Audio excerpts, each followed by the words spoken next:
20 years. I had the privilege of being his team manager when he used to run for APS United in the summer. And he was a fantastic athlete himself, particularly gifted at 800 and 1500. He was also a stalwart of the St Kevin's cross-country teams in this competition during St Kevin's golden era, when he ran with people like Simon Lewin, Mark Seymour, various others. Fantastic guy, and so I'd like to call up, please, Justin Rinaldi.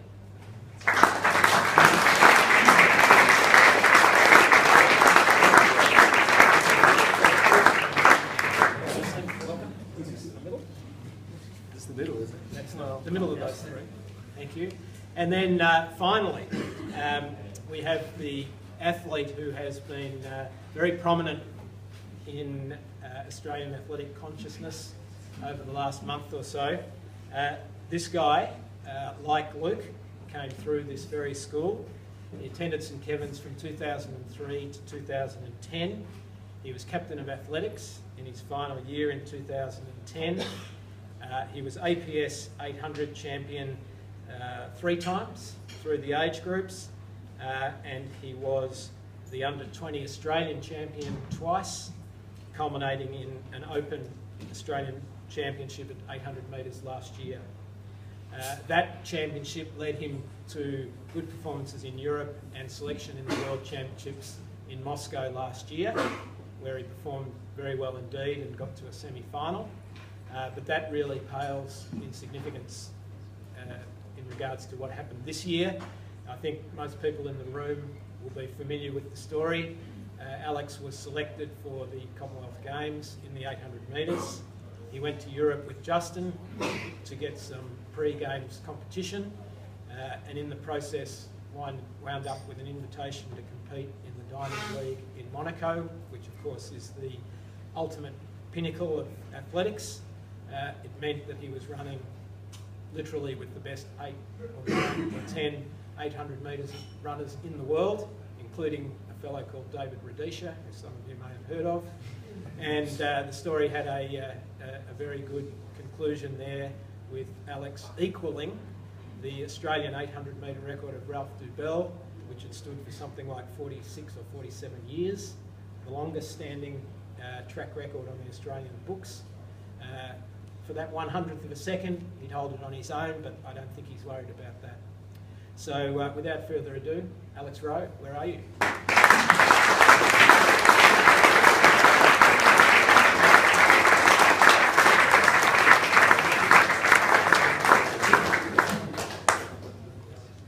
Welcome. Come and sit on the couch. All right. Now, I feel that I am in esteemed company. Alex, when did you take up athletics and why? So I originally began the sport of athletics when I was 13 years of age. I started because I was a football player and I wanted to improve my speed and fitness for that. So I saw 800 metre training as a perfect way in which to do that, because it's a good balance between speed and endurance. So I took it up when I was 13 and just with the school, and then I guess I probably had my first serious season where I competed for the school and then for the club the year after when I was 14. Okay, and I've said something about your progression through the ranks. When did you actually get that feeling, that inkling, that you could mix it with the very best of the 800 runners? In terms of in what stage? When did you realise you could the world stage, or when did you think, or when did you come to the realisation that doing the right things, you could actually compete on the world stage? I guess I had a belief when I was 14 that I could potentially end up one day on the world stage. So when I was 14 years of age, I ran 154 for the 800, and looking around at past Australian champions and other athletes that have made it on the world stage, I being the student I am of the sport, I looked up what they ran at that age, and for a lot of the athletes it was in that ballpark. So I thought to myself, okay, well, I'm on a good trajectory here if I can continue it, and I can improve upon that every year and hopefully get to that stage. Okay, interesting. I've got a couple of quick, three in fact, true or false questions for you. Is it true that early on in your running career there was a requirement that every spike in your shoe had to be precisely the same length? True or false?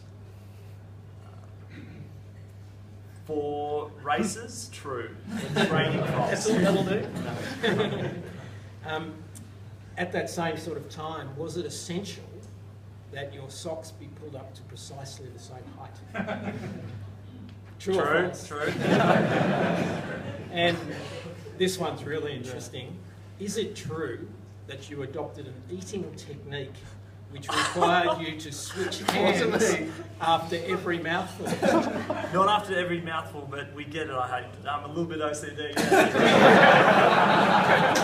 I'm now don't adopt that. I've got over my issues. So. Can you just explain the theory behind changing hands when you're eating? Why? Okay, well, I'm a person that likes to better myself in every sphere of life. So, I guess I probably found myself one day brushing my teeth with my right hand, and then I noticed I couldn't do it with my left, and I thought, there's a real asymmetry there. I'm really caught over my right, got some with my left. So, I'm a really slow eater. So what would happen at home is that everyone else would finish their meal and move on, and I'd be left eating by myself. So, I just thought, I might just give the old, swap it over the other side and see how that goes. So, I did that for a little while until people egged onto it and then started, teasing me for it, particularly my mum and dad and brother. And then I quickly stopped doing it. It didn't make you faster over 800 metres? No, it didn't. No. I don't think so. All right. Justin, your turn. Tell us how you came to be Alex's coach. Tell us that story. Well, obviously Alex is quite good at 14. At 15, he was looking for a new coach. He rang me at work and said, can you have a meeting with me?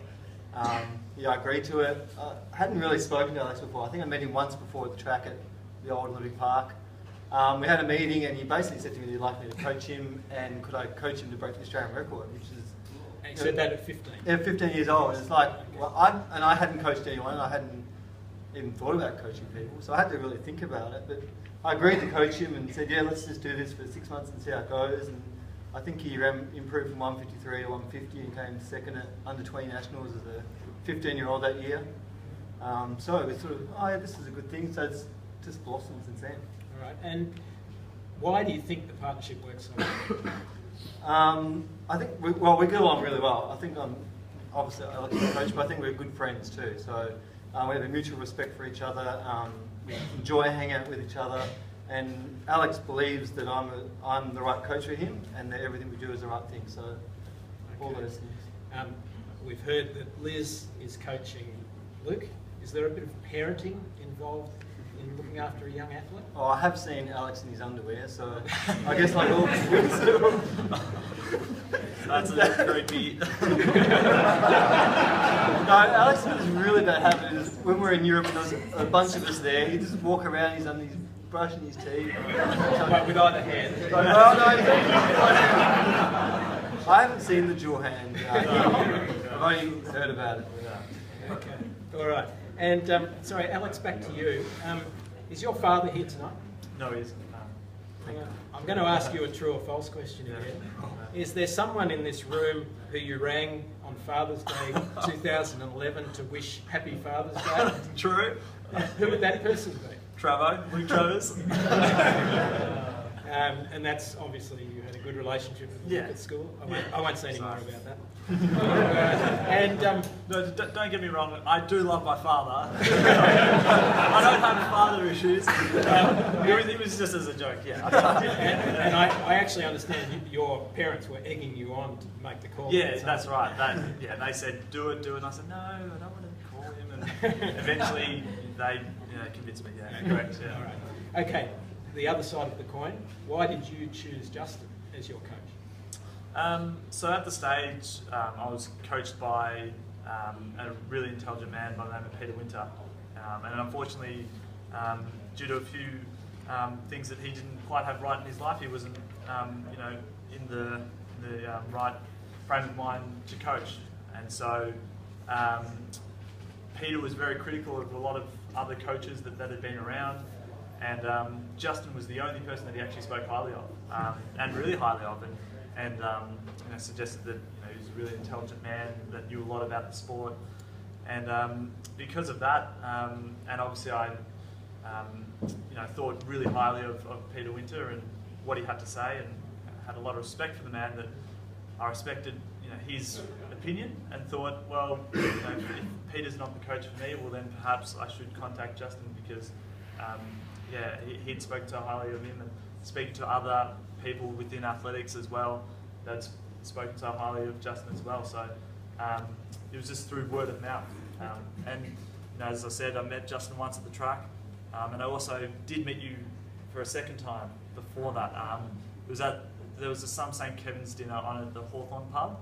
And then I stayed on afterwards, and I was there with James Pettigrew, and I had a couple of beers, and he was there as well. So met him there as well for the second time. But it was just through the positive words that I've heard from a lot of people. If I can turn to more recent events, how did you get a start in Monaco? What was the story there? So the start of Monaco was, I guess it all starts back to my previous personal best of 1:45.4 that I set in 2013. And so when I went over to Europe, my manager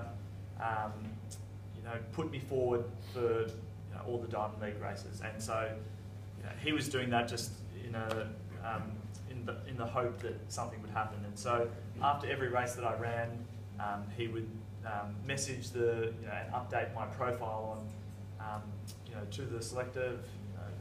Alex ran this race and did this, this, and this. And so what really led to that was I won a race in Belgium Nivelles in 1:46, and so we updated him after that. Then I ran in Ortigan, Belgium, and ran 1:44.7, and so we updated him again. And then I had another race where I ran in Lucerne, Switzerland, and that was probably the best race that I've won, against a really quality field. So I won that race in 1:45, and then after that my manager again updated, and then my manager Stefan was saying that he was just about to turn his phone to go off to bed, and he got a message from the meet selector, and he said, "Hey," and my manager messaged him back saying, "Hey," and then he just said, "What's Alex doing?" And then it was from there that he said, "Would you like to start?" So how many days before the event did you know you were running? So I raced in Switzerland, Lucerne on the Tuesday night, and it was probably about 11 o'clock that night on the Tuesday that I found out for a Friday race. 3 days? So 3 days before, yeah. 3 days, all right. So some fast rearranging had to be made, including being late for a certain Commonwealth Games camp. Is that correct? Yes. Okay. All right. Now, Candice, can you roll the tape, please? I'd like everyone to take themselves to Monaco and watch the boy in action.